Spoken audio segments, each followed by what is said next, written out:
Boa noite, gente, tudo bom? Beleza com vocês? Olha só, duas coisas. Quem quiser pegar o evangelho...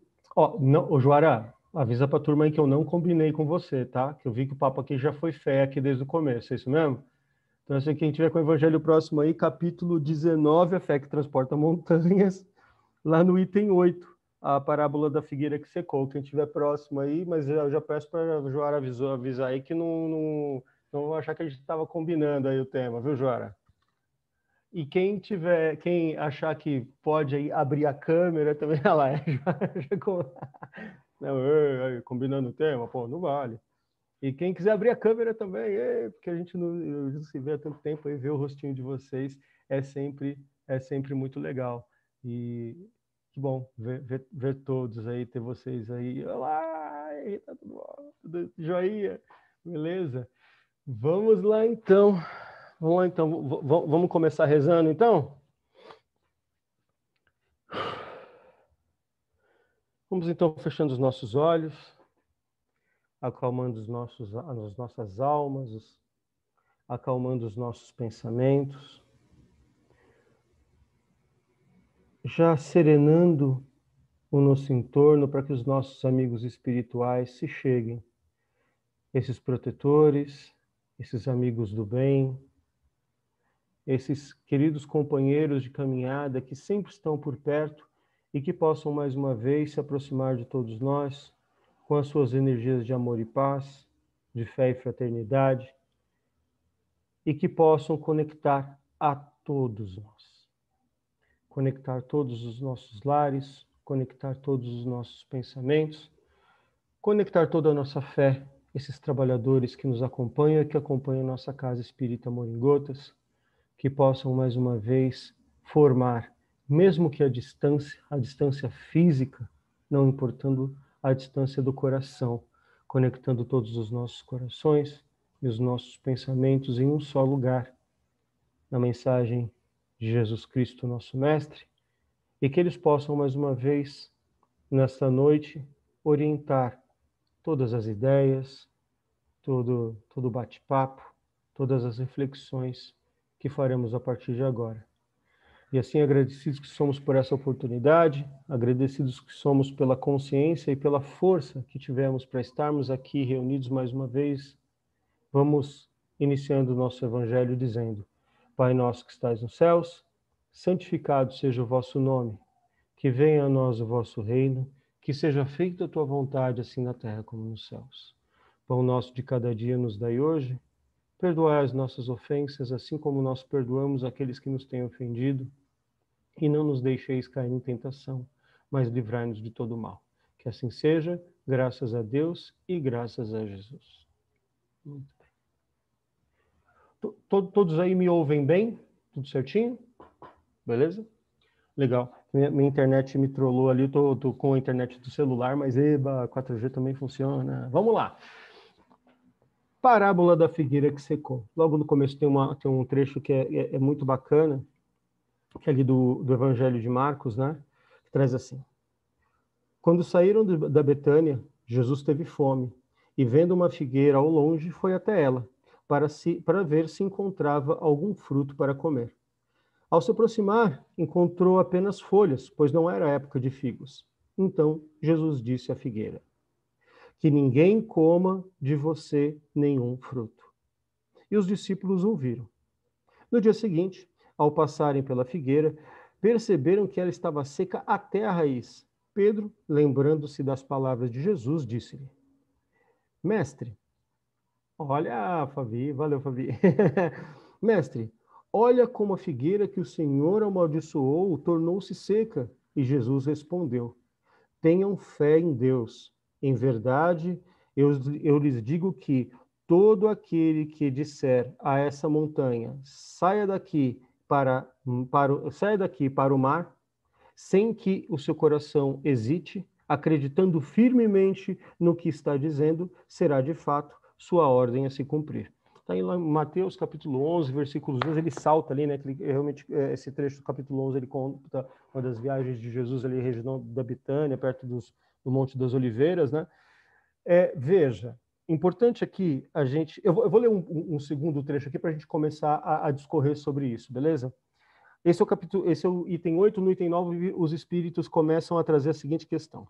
A figueira que secou é um símbolo das pessoas que apenas aparentam fazer o bem, mas que, na verdade, não produzem nada de bom.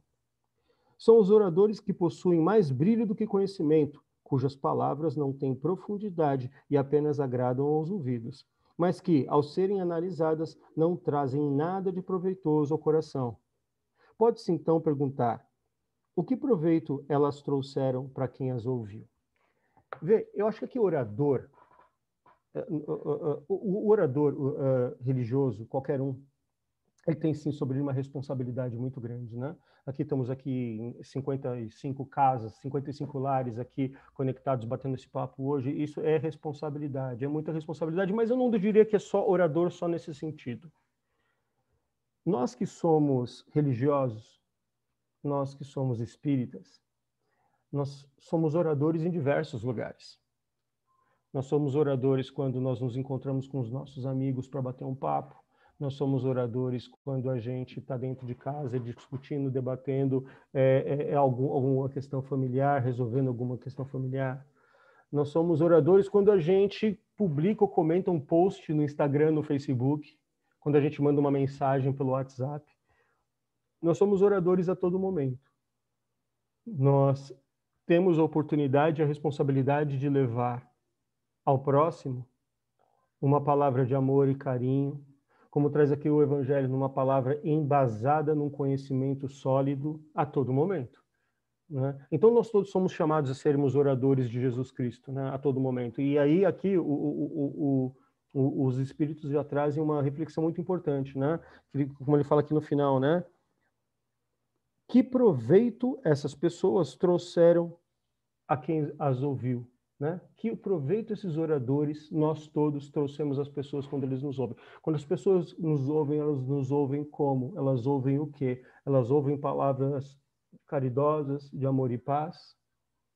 Ou elas ouvem palavras conectadas com esse mundo maluco que a gente está vivendo, né? De tanta desventura, de tanta agressão? Então, uma primeira reflexão aqui importante, que apesar do fato de trazer oradores, eu acho que vale a gente refletir sobre essa questão. Todos nós somos oradores a todo momento, e é nossa responsabilidade também. Mas ali, eu gosto muito desse trecho, porque os espíritos, eles tratam a fé a partir da sua utilidade para si e para os outros. A todo momento ali, no item 9, no item 10, eles trazem muito assim, o quanto você foi útil. Então, por exemplo, né, logo aqui no outro parágrafo, ele fala: a figueira que secou também é o símbolo de todas as pessoas que têm a oportunidade de serem úteis, mas não são. Utilidade, a fé pela perspectiva da utilidade. Eu acho muito bacana isso. Porque, assim, todos nós, em algum momento na vida, a gente fala: eu tenho fé que algo vai acontecer. Eu tenho fé que isso vai dar certo. Eu tenho fé que eu vou conseguir aquilo. Mas o quanto a gente faz as coisas com fé, o quanto a gente torna útil no nosso dia a dia a nossa fé, o quanto nós orientamos as nossas ações pela nossa fé. Ser útil, ter a oportunidade de ser útil e não ser, ter a oportunidade de empregar nossa fé e não empregar, é uma perda de oportunidade muito grande num mundo onde a desesperança tenta tomar conta. A gente já vem discutindo, batendo esse papo aqui há ano, né? Praticamente há ano. Entramos março já. E muito se falou sobre utilizar bem as oportunidades de ser bom. E isso continua cada vez mais forte, isso continua cada vez mais importante no mundo onde a gente vive. Porque o mundo, toda a problemática do mundo que a gente vive em torno dessa pandemia, ela muitas vezes tenta nos vencer pelo cansaço. Porque se fosse 1, 2 meses, 3 meses, a gente já estava ali mais ou menos preparado, ou a gente estava mais ou menos ali achando que nossa paciência duraria aquele tanto. Mas lá se vai um ano. E muito da nossa paciência foi sendo sabotada ali. A gente foi cortando pedacinhos por pedacinhos da nossa paciência, da nossa esperança e da nossa fé. Então, retomar a oportunidade de ser útil pela fé é contrapor a um mundo que tenta, a todo momento, nos vencer pelo cansaço, nos vencer pela desesperança. Notícias para isso tem de monte. A gente vai tratar disso já já, tá? Mas notícia para isso tem de monte. Gente dizendo ao contrário tem de monte. E aí, que aqui no meio desse parágrafo, ele fala sobre a fé verdadeira, produtiva, e eu achei muito legal isso aqui, que comove as fibras do coração. E ele fala que essa é a fé que transporta montanhas. E eu fiquei imaginando, né? O que é a fé que comove as fibras do coração?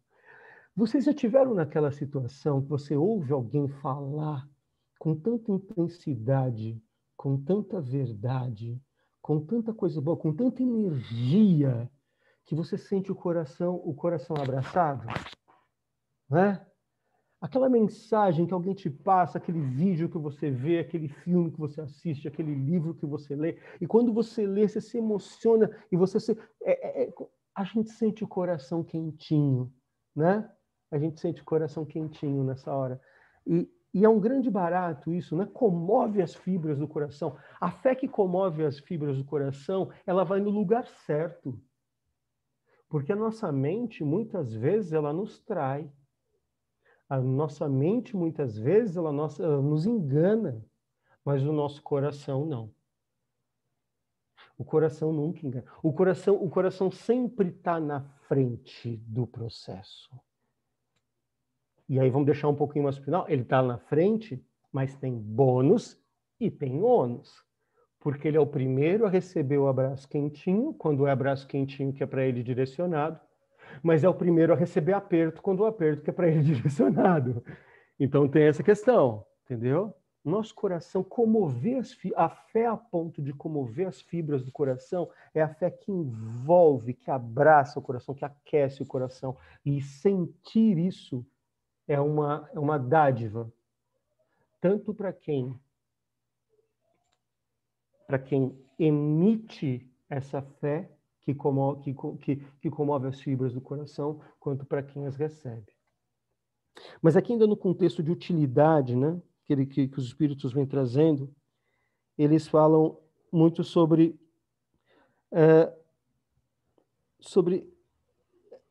Jesus nessa questão. Porque quando a gente olha para a parábola, e as parábolas, às vezes, elas precisam ser analisadas, e que bom que a gente tem um livro como o Evangelho para ir esmiuçando para a gente. Mas ele fala muito a questão da esterilidade, né? Jesus sempre trouxe esse comentário sobre o que é estéril, sobre o que nada produz. E ele sempre trouxe uma responsabilidade muito grande para que nós não fôssemos seres estéreis no que a gente pode entregar para o mundo. Uma boa palavra, um aperto de mão, um olhar carinhoso, uma caridade material, uma caridade moral, uma caridade espiritual. Jesus sempre clama, e aí tem todos os lugares, né? Os últimos serão os primeiros, os trabalhadores da última hora, a fé que transporta montanhas, fora da caridade na salvação. A todo momento, Jesus está trazendo assim, pelo amor de Deus, se mexe. Pelo amor de Deus, não fique parado na beira da estrada, né? E esse é um chamamento muito importante, porque ele não só cobra isso, mas ele dá condições disso acontecer. Então, quando Jesus vem e dá inúmeros exemplos de não importa, e é bem interessante que não importa como nós estejamos, nós temos a condição de oferecer para os outros algo bom, é sempre muito importante. Convido, inclusive, vocês depois lerem o item 11 desse capítulo, que é a fé, a mãe da esperança e da caridade. Vale muito a pena depois do Evangelho, se vocês puderem ler aqui o item, a partir do item 8, mas ler o item 11 também. Não vamos abordar ele aqui hoje. E por que eu estou dizendo isso? Porque logo no item 10 ele traz o seguinte, né? Os médios são os intérpretes dos espíritos. E aqui está uma questão muito importante da nossa convivência. Vê, nós estamos aqui num grupo de colegas de doutrina espírita, nós estamos aqui num grupo de pessoas que sempre buscaram o estudo e a prática do espiritismo como uma das suas coisas ativas, e como nós estamos nos sentindo tolhidos nesse último ano de fazer aquilo que a gente mais gosta, uma das coisas que a gente mais gostava, uma das coisas que a gente se via mais úteis, né? E tendo que ressignificar um monte de coisas. Mas tem uma coisa que, especificamente sobre a mediunidade, que eu acho que valeria a gente pensar que é assim. Não vamos falar aqui de mediunidade com relação às suas características, beleza? Médium de passe, de oratória, médium de recepção e encaminhamento, né? A gente já falou sobre isso, né? Médium de recepção e encaminhamento. Pô, é super bacana, porque é uma disposição absurdamente importante receber as pessoas e ter proteção. E o primeiro... Todos nós aqui, quando chegamos no centro espírita, recebemos o primeiro sorriso de alguém que estava lá na frente, né? No encaminhamento, na porta a porta, foi o primeiro boa noite, tudo bom, que a gente recebeu quando a gente chegou numa casa espírita. Vamos olhar aqui mediunidade, talvez pelo viés mais simples dela, que é mediunidade é simplesmente a capacidade que todos nós temos de identificar o mundo espiritual, perceber o mundo espiritual e nos relacionarmos energeticamente, intuitivamente com ele, beleza? E aí onde a gente pega todo mundo, não importa se você é espírita, se você é católico, se é evangélico, a gente sempre pega para essa questão, certo? Mediunidade é uma... A gente tem olfato, tato, audição, paladar e tem mediunidade. Tudo no mesmo balaio, legal? Mas mediunidade nos conecta com o mundo espiritual. Quando a gente pega por esse prisma, tem uma questão muito importante quando a gente olha da utilidade da fé. E aí eu vou recorrer à última frase desse trecho para voltar nele. Ele fala assim, lá no final do trecho, ele fala sobre os médiuns que secam, né, com relação à sua mediunidade. E lá na última frase ele fala assim, uma semente que não souberam fazer frutificar. E é assim que eles se tornarão alvo dos maus espíritos. E aqui temos uma grande questão, que talvez seja o maior desafio de todos nós nesse momento. Vamos imaginar o seguinte movimento. Na nossa mão tem um imã que nós controlamos. E esse imã que nós controlamos nos sintoniza com o plano espiritual superior. Legal? Então, está na nossa mão um imã que nós energizamos com o nosso pensamento, com a nossa força, com a nossa fé. E esse imã, ele nos conecta com o plano espiritual superior. Está no nosso domínio, está na nossa decisão e na nossa força nos conectarmos com o plano espiritual superior. Legal? Só que o plano espiritual inferior tem um imã desse tamanho na mão deles, só esperando. Quando a gente não põe força no nosso, para nos conectarmos com o que é elevado, infelizmente, naturalmente, nós vamos nos conectando com o que é inferior. O nosso mundo, infelizmente, traz isso, né?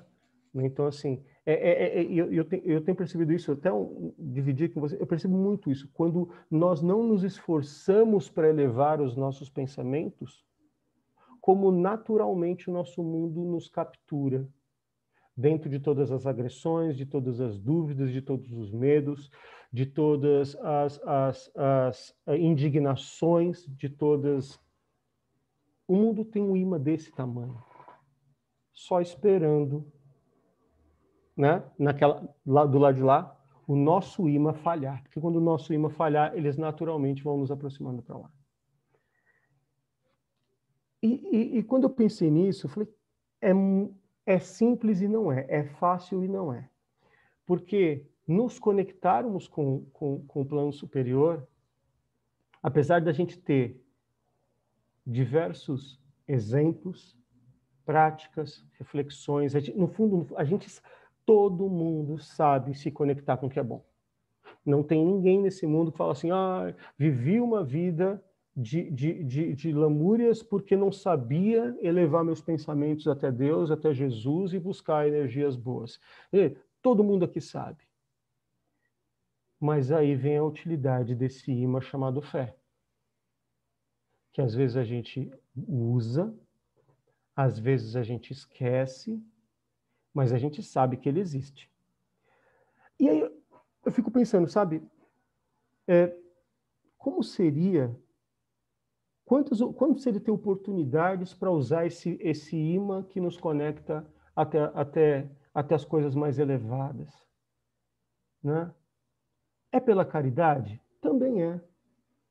Né? E desde o princípio, quando a gente falou aqui, é da caridade da palavra, do ser um orador de Jesus Cristo, não importa onde eu esteja? Sim, também é. Um orador vazio? Não, um orador que tem certeza no seu coração, nesse coração que ele é comovido, tem as suas fibras comovidas pela fé, de que aquilo que ele diz faz sentido, daquilo que ele diz está embasado numa fé sólida, e mais que isso, está embasado numa filosofia que o ampara. Então, energizar esse imã que nos conecta com o plano superior.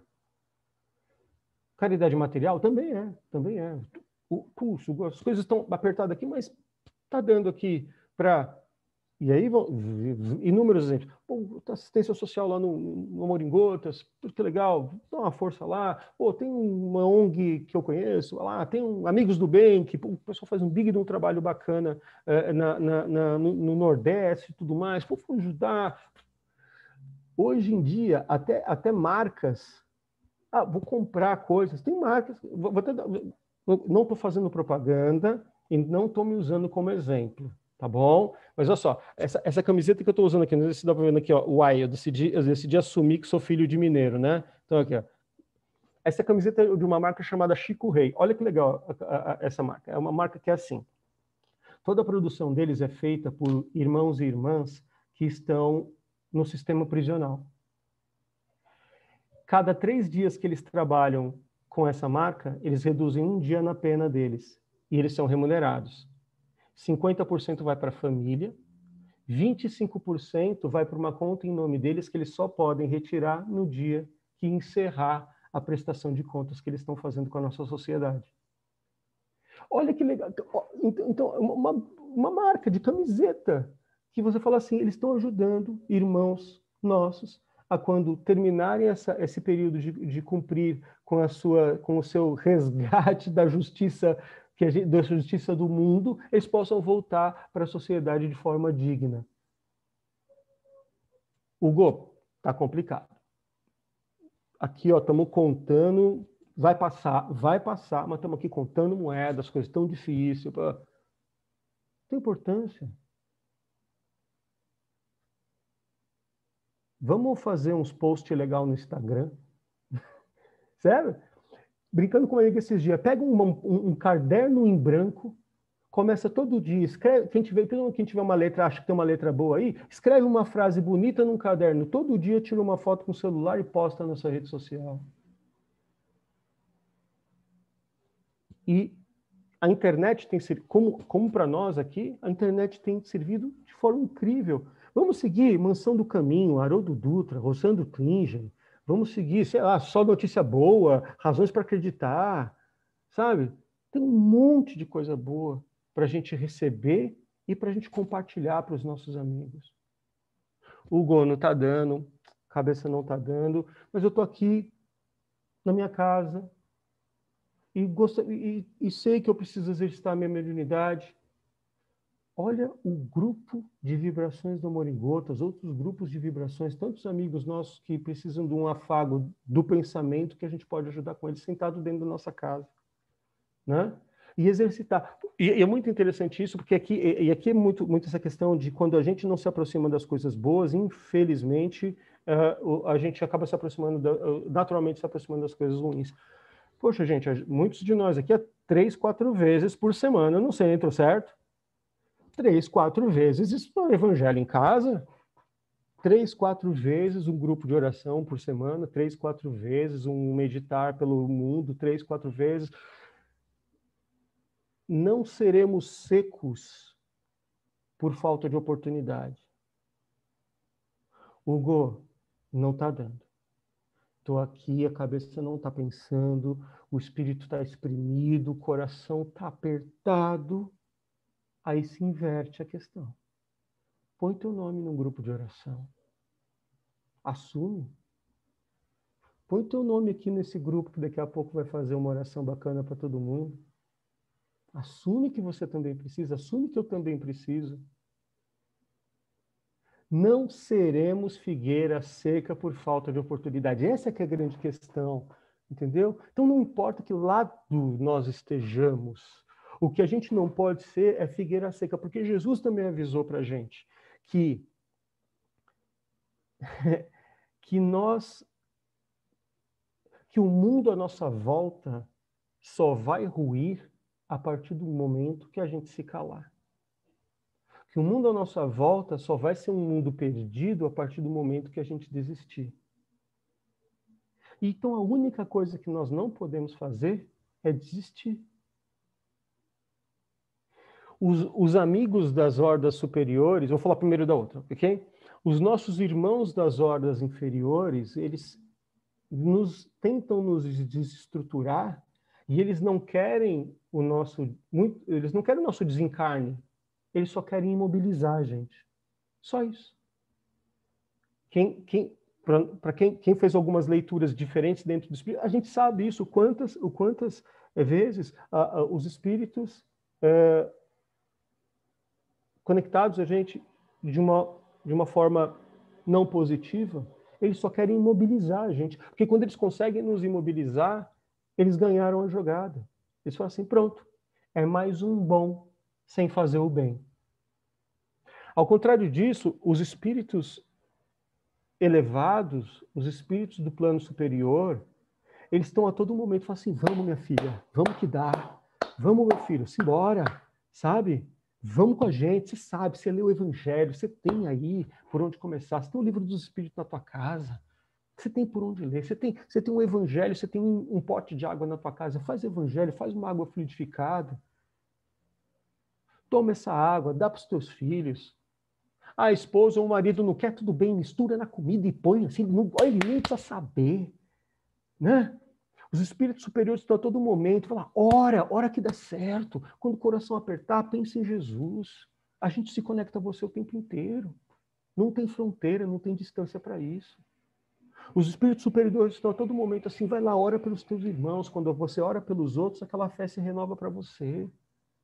Os espíritos superiores, eles torcem pela gente, eles vibram com a gente, porque é deles que vem a força dessa fé que comove as fibras do coração.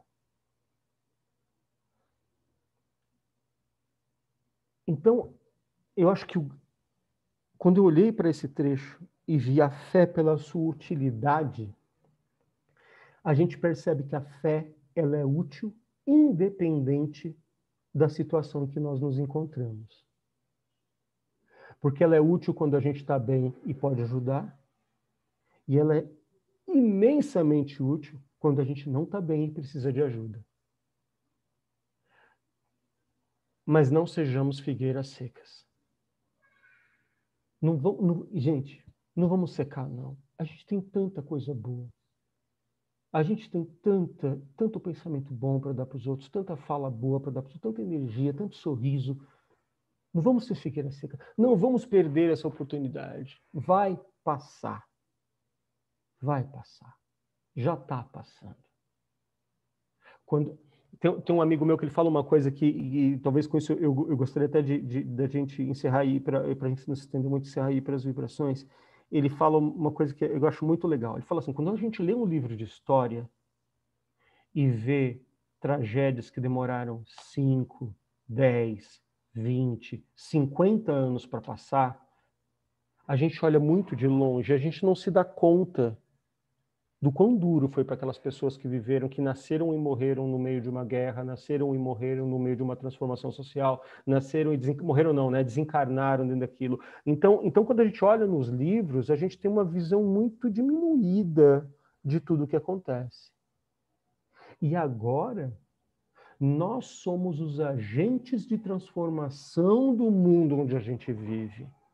Então a gente tem uma visão meio distorcida de tudo também, porque é o real, é agora. O que vai ser contado nos livros de história daqui a uns anos, e tem professora de história, inclusive, me olhando aqui, certo? O que a gente vai contar nos livros de história daqui a uns anos vai ser esse ano, 1 ano e meio, 2 anos que a gente vai passar. E lá vai parecer desse tamanhozinho, mas a gente sabe como foi quando está acontecendo. Então, nós somos os agentes transformadores da história. Nós somos os agentes transformadores desse mundo. E esse mundo depende de cada um de nós para se transformar num mundo melhor.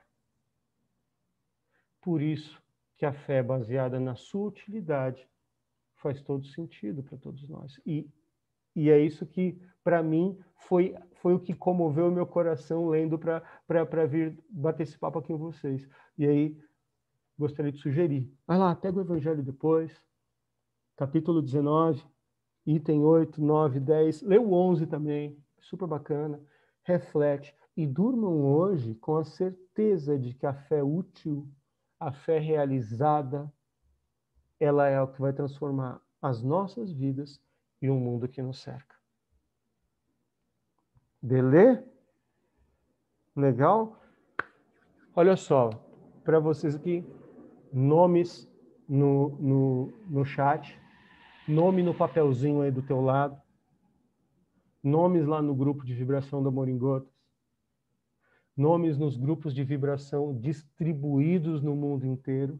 Legal? Então é para eles que a gente vai, nesse momento, dedicar a nossa fé útil, a força da nossa fé para comover as fibras dos corações deles. Beleza? Simbora? Simbora então.